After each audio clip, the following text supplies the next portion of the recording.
I think I wasted 5 years of accounting firm running, not upgrading my client list because I was too busy.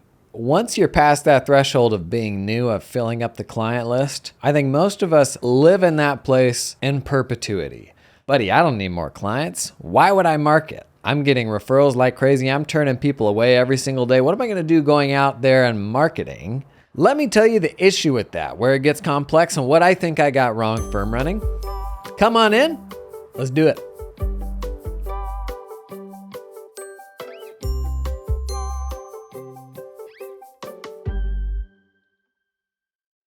Strong vibes today. If you are an audio-only listener, you've been missing out the past week, if I do say so myself. Funny trend, I've noticed myself, I'm watching more video podcasts as I do things. I don't know why. YouTube's going big on video podcasts right now, but I also do a lot of audio only. So if you're that audio only listener, for me, that's when I work out. So if you're blasting backs and buys today, good for you. Happy to be here with you. Hey, have you and I met before? There's a stupid number of people that listen to this show. As far as I can figure, like 1,200 people a day are tuning in. I've probably met maybe a quarter of you.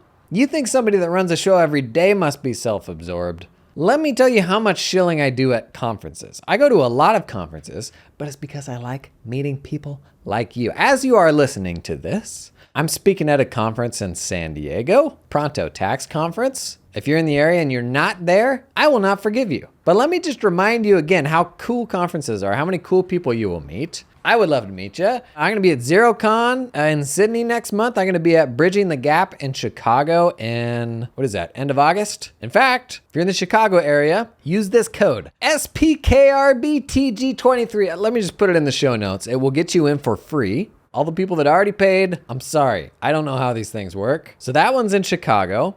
QuickBooks Connect is going to be in Vegas in November, right before the F1 race. You like either of those things? Let's hang. You want to get me a ticket to the F1 race? Best friend alert. And then Digital CPA, that's the AICPA's like tech-focused conference. That's going to be in Vegas in December. I'll be there too. And it's just lovely meeting y'all. Okay? Please come out. It's a lot of fun. Okay.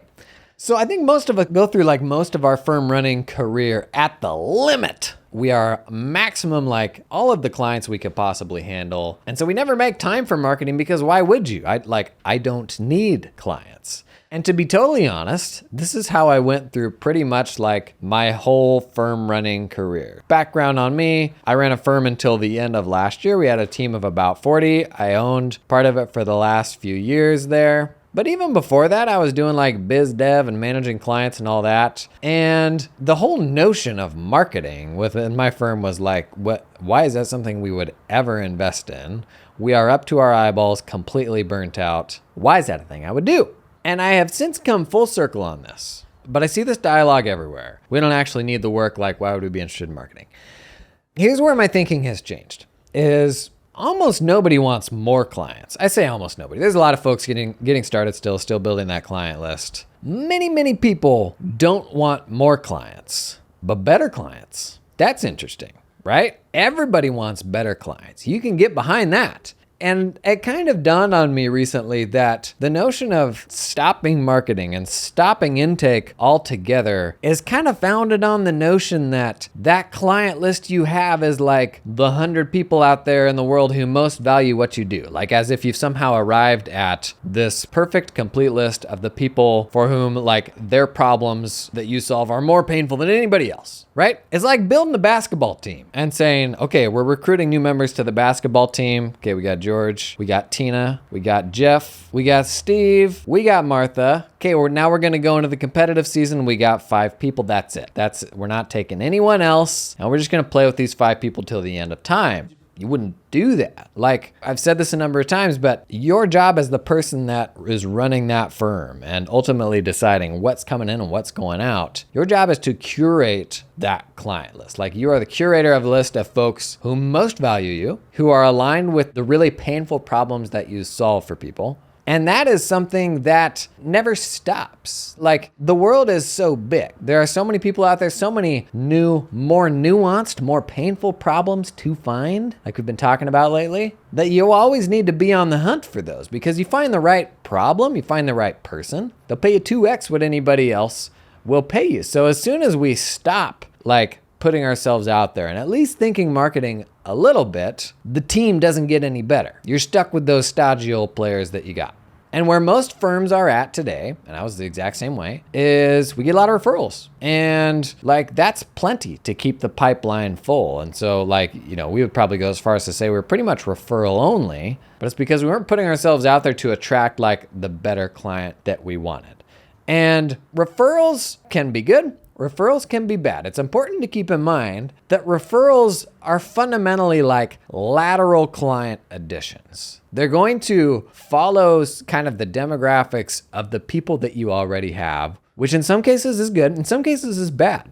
Many of us are at this point where we're like, I'm working so much. I don't feel like I'm making as much money as I should. I'm not enjoying what I'm doing. If you're in that spot and you can't even get the work that you have done, arguably, referrals are only entrenching you further into that state of affairs that you really don't want to be in. Now, let's say you got a 100 client list. Not all clients, the ones at the bottom are like, they don't value what you do. The ones at the top absolutely love you, would happily pay more, like you're solving really painful problems for them. Those ones you absolutely probably want referrals from. But when you're stuck in a spot, when you're feeling kind of stuck, oftentimes the solution needs to be getting into a new type of client where the problems you're solving there are more painful than the problems you're solving for the clients you have now. And if you think back on kind of new client conversations we've all had those moments where you talk with that client and it's like, they're absolutely thrilled at what you do. And you're like looking in the mirror like, why does this person like me so much? And it's oftentimes a combination of past experience. Maybe they got totally burned by trying to do stuff themselves that they shouldn't have in the past. And now they assign more of a value to what you do. Maybe they're coming from a bigger firm where the fees were astronomical and oftentimes the service wasn't quite as good.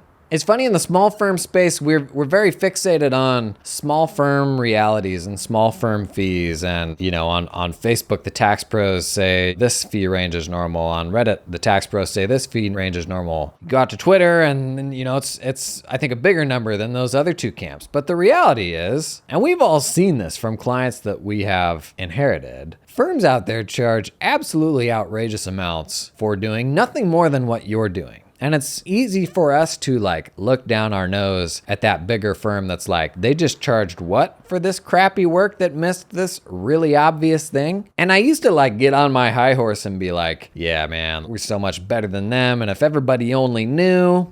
And on the other side, I kind of feel like the dummy because I could have gotten paid twice as much for doing half the quality of work. Yet here I was doing this work for significantly less at a much higher level. And I had a lot of pride in that, and you should. Like, you should be proud. You should not do work that is not of a level where you can't be proud of it. The problem is, like, sometimes we get so stuck in our small firm domain. And honestly, this is happening at every single firm level. The firms that are bigger than us, it happens the same with them. The firms that are larger than them charging outrageous fees are like, you gotta be kidding me. Like, this whole thing is just a food chain. And there's sometimes a resistance to climbing up that food chain because you don't want to be the guy that's, gets too big for his britches or is too cool or too important to work with the people that you first started working with. And I don't know, I think sometimes that's valid. I think oftentimes we outgrow those clients, and that is okay because when we let those early clients go, they become killer clients for somebody else who's just getting started.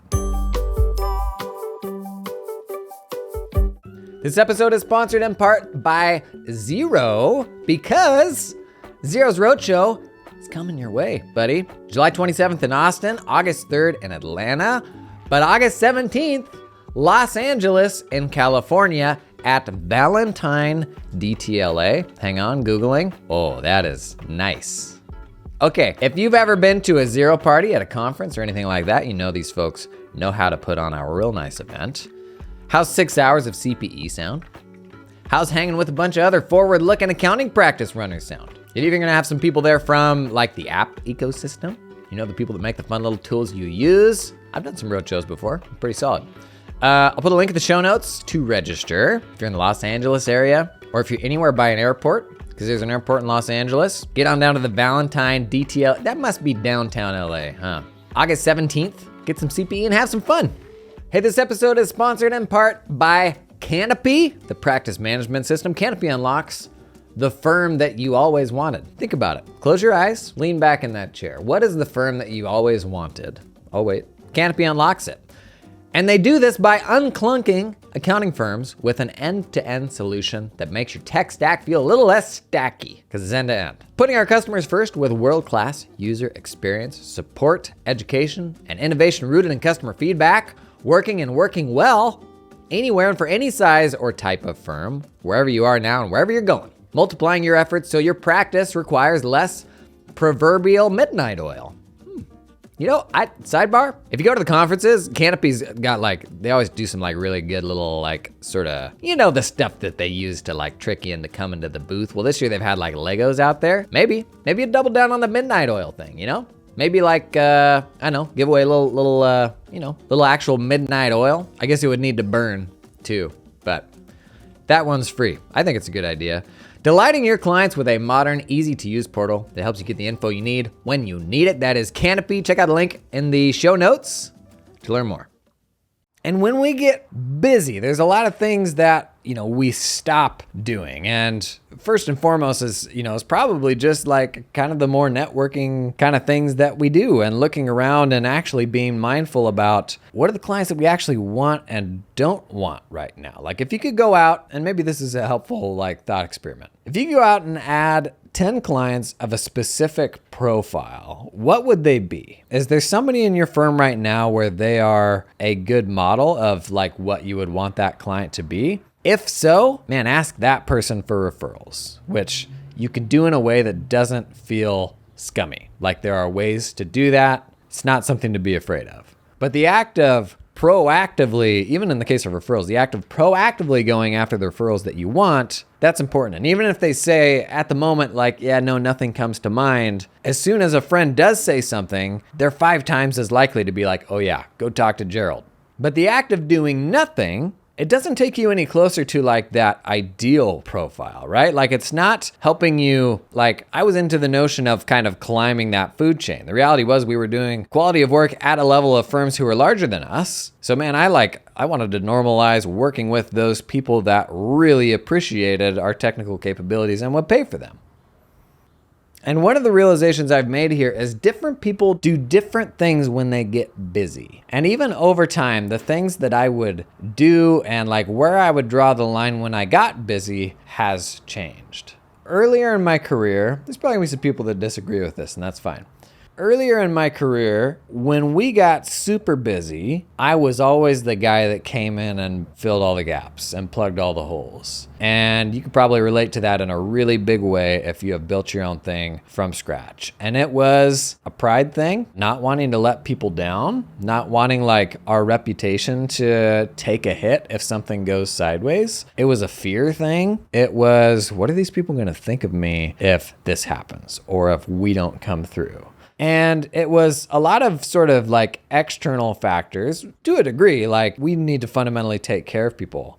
But ultimately, I always ended up paying the price for a whole lot of things, for, issues with staff, but even things completely outside of our control where we happily jumped on the sword and we're oh, there's this new piece of regulation that's actually absolutely going to crush you. We don't really have a plan exactly for how we're ever going to get paid for all this time and work that we're doing. We're just going to do it. And over time, you could argue this is me getting too big for my britches. But over time, I've gotten to the point where I let more slide than I used to. And maybe this is not having that sweaty 20-something boy energy anymore. But you do have to draw the line somewhere. And your team sees this if you run a team. If a certain level of person has a set of responsibilities, the line has to be drawn somewhere. So Mark Zuckerberg, if somebody walks out one afternoon and says they quit their job in the mailroom, does Facebook have a mailroom? Is Mark Zuckerberg going to step in and fill the gap? I don't know. There's definitely that pitch in and do anything sort of mentality, which is valuable, but can also be virtue signaling to a negative degree. Because if you're always the one that is stepping in to put out all of the fires, and these could be fires within your team, could even just be your clients' fires, and them projecting on you unreasonable expectations of how you're going to jump in to save the day. If all you do is put out all of these other fires, I do think you run the risk of devaluing what it is your role is. And so that's kind of the flip side I see of this change in mindset that I've had from in the past. I would have seen it as like, oh, look at you. You're too big and important to do this stuff anymore. And these days I would say, honestly, yes. I would say these things that I have to do, like they are imperative to the business. And I know that this thing today feels super, super important. But if you're not taking the time to invest in these things, which are like 10-year things, who will? And before you know it, you're gonna feel like you're like stuck in quicksand and not going anywhere. If you've ever been busy, you know just how fast time can go when you're busy. And before you know it, 5 years have gone by. 10 years of your life have probably gone by in terms of 10 years you've just taken off of the end of your life. It can kind of become the new normal. But if you look at the firm isn't really going anywhere. And it is admittedly a hard line to walk. The selfishness of you doing the really high level important things that the firm needs to ensure that it stays on the right track versus that payroll adjustment, or payroll's hard, man. That last minute tax notice that the person gives you where the deadline date is, tomorrow or something like that. I will say over time, maybe this makes me a bad person. I have gotten more selfish about the things that I think are important and drawing the line around where I'm willing to step in and where I'm not willing to step in. And that actually had some really positive effects on the team, because if the team sees you step in every time something needs to happen, you know what's going to happen? They're going to leave that door wide open for you more than you'd like. And where we can often get stuck, like spending an outrageous amount of time, being the backstop and helping the team and like never getting to do your own work. Like oftentimes that is because you have a willingness to be the hero, where sometimes they can jump out of the way, or they're in situations where they're even afraid to come to their own decision. They will happily step out of the way because it is less risky for you to make that decision for them. But you're reinforcing something that gets more problematic over time by doing that.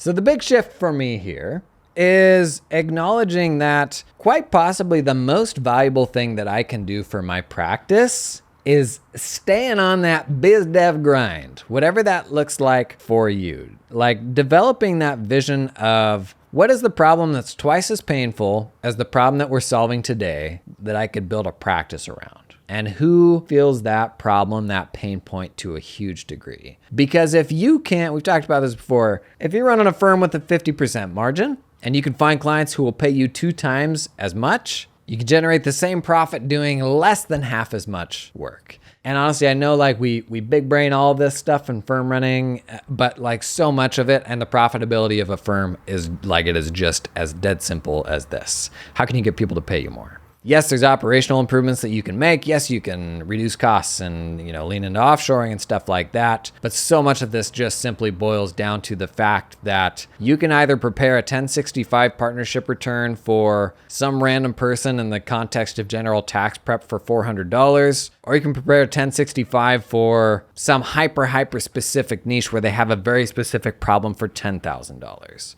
And you have seen these invoices come through from other firms and you're like, I don't understand it. It's just because they can speak to a very specific pain point. And so much about making this sustainable and profitable for you is just about finding those very specific problems. Like what I ran into, and the reality of the day-to-day is, and where most people find themselves is, I'm so gosh darn busy, I don't have time to even think about this. It's always the last thing on the list, so you just never get to it. And before you know it, years have passed and you haven't made any progress on this. The whole too busy thing, I heard in the analogy the other day, you get hurt and you go to the hospital, but saying you're too busy is like waiting until you're healed to go to the hospital. Gosh, that was a really good analogy and I just totally butchered it. You have to go to the hospital to get healed. So an injury happens, the thing's not going to get fixed until you go to the place that will fix the thing. So the firm, your lifestyle, your flexibility, like all that stuff does not get fixed until you solve the bigger picture problems. And I really love the notion of like curating that client list and that just getting better and better, like, and more enriched year over year. It gives the firm more money to play with. Like you can turn that back into like hiring higher level people, having more flexibility around how much you have to work. That's the key to everything. So to me, what marketing is, like looks a little different to everybody and is probably beyond the scope of today. For me, it's content. It's putting out content that attracts people with specific types of problems. For you, it could be turning up at conferences, going on podcasts. I do think we overcomplicate this stuff and we're like, oh, now I gotta learn about social media and how algorithms work and video production and all that stuff. The one thing that most people don't have that makes all of this a lot harder is that one sort of cornerstone thing that you're just gonna talk about until the end of time. And you're gonna sound like a broken record, and that is why you'll shy away from it, as you'll think, haven't people heard me say this before? And people do this with things as simple as like sending tweets. You send a tweet and you're like, well, I can't talk about that sort of thing again because I already tweeted about it. Buddy, the whole world isn't watching you. Nobody gives a hoot. Like, you can say the same thing until the end of time because the people who you want haven't found you yet. And when they find you, you want that to be a meaningful, impactful thing. People who are professional public speakers, they don't go around to all these different rooms all around the country and talk about a different thing every single time and make a new talk for each of these things.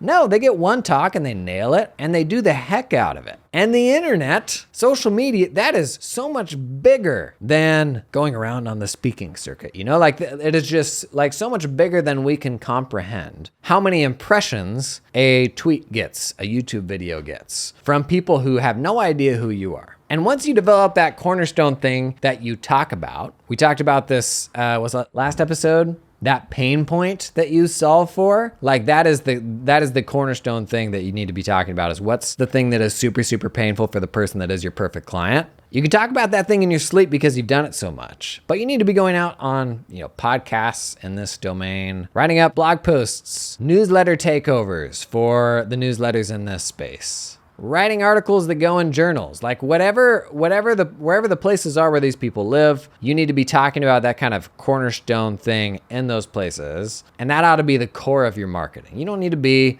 an influencer. You don't need to get a whole stupid production company put together like I have. You just need to have that one thing that you talk about that is really specific, really smart. And then when that person hears it, they're like, oh geez, how do I get more information from this person? Oh, they're an accountant. I also have accounting problems. I also have tax problems. I ought to work with them. And then when that person comes in the door, they value you so much more than that rando that just walked through when you're doing totally generic stuff, right? So hear this. I know you're busy. Almost all of us are busy. But as long as you're investing in figuring out who that next better client is, your firm is growing. That client list is iterating through potential people. It's refining that client list, right? That's what we can never stop doing. And it probably starts with putting up some boundaries. When things slip through the cracks, are you going to be the hero? Giving yourself a little bit of slack, and honestly probably assigning a higher value to the big brain, big picture stuff that you got to do to make sure that ship's still on its course. It's very hard to get out of being the technician and doing all of the work. And I know a lot of us say, I want to work on the business more, not in the business. And for me, the hardest part about that was when I had to make that hard decision, the trade-off of letting something slip through the cracks or doing the thing that I thought ultimately would have the big picture impact on the business. If you're too busy and that stuff's not happening, something has to give. And oftentimes we're at this point of friction between wanting this alternate reality, but being unwilling to give up any of the kind of framework that we use to operate our lives and the assumptions that are baked into all the things that we do about, what you should be doing every single day. You're unhappy, but also unwilling to change, right? Something's got to give there. And for all the things that you could do, from find a better practice management system to make an automation hire to, this and that, ultimately, your firm being profitable is going to come down to finding people who will pay really, really well for what you do.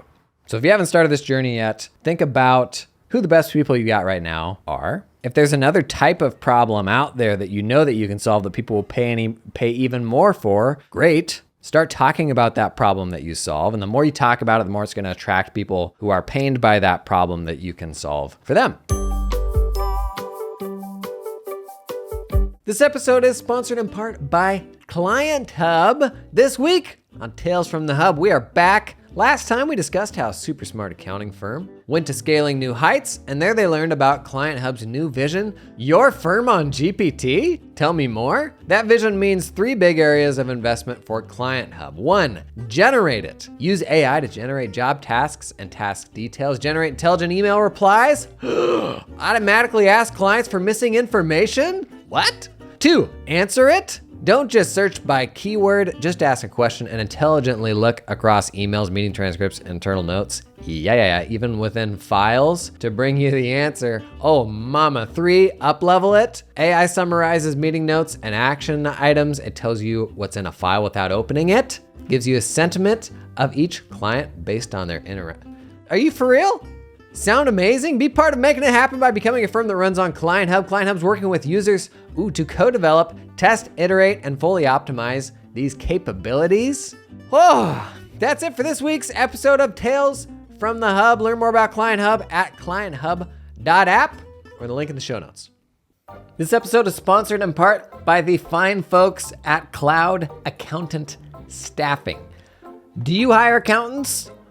Bless your little heart. Not the best part of the job, in my opinion. Not something I ever enjoyed. Well, listen, you can build your accounting dream team with talented offshore accountants in the Philippines that work 100% full-time for your firm. Their accountants aren't freelancing or contracting for multiple firms. They're all yours. They work exclusively for you and are incentivized to stay with you and your team long-term. They're not gonna get swiped. Cloud Accountant Staffing is 100% dedicated to the accounting industry and founded by a former accounting firm owner that understands your business, knows your pain points. They had to hire some accountants and they said, you know what? We're gonna build our own pipeline in the Philippines, gonna pull in some super talented people and then open that up to other firms. Basically, that's the story. I've been talking a lot about staffing, building more resilient staffing pipelines for your firms. I had staff in the Philippines, totally red-pilled me to oh geez, we need to globalize the way that we get our work done. Check these folks out. Link in the show description, cloudaccountantstaffing.com. Easy as that, right? Bada bing, bada boom. You're gonna have a killer basketball team put together in no time. Hey, thanks for coming and hanging today. I'll put links to all those conferences I referenced in the show notes. Absolutely do it. You will meet super cool people when you do this stuff. And meeting cool people is what made this whole profession sustainable for me. Being able to make a few friends that did what I did, the accounting firm running stuff. Highly recommend you check that stuff out. Hey, thanks for coming and hanging. I'll see you tomorrow.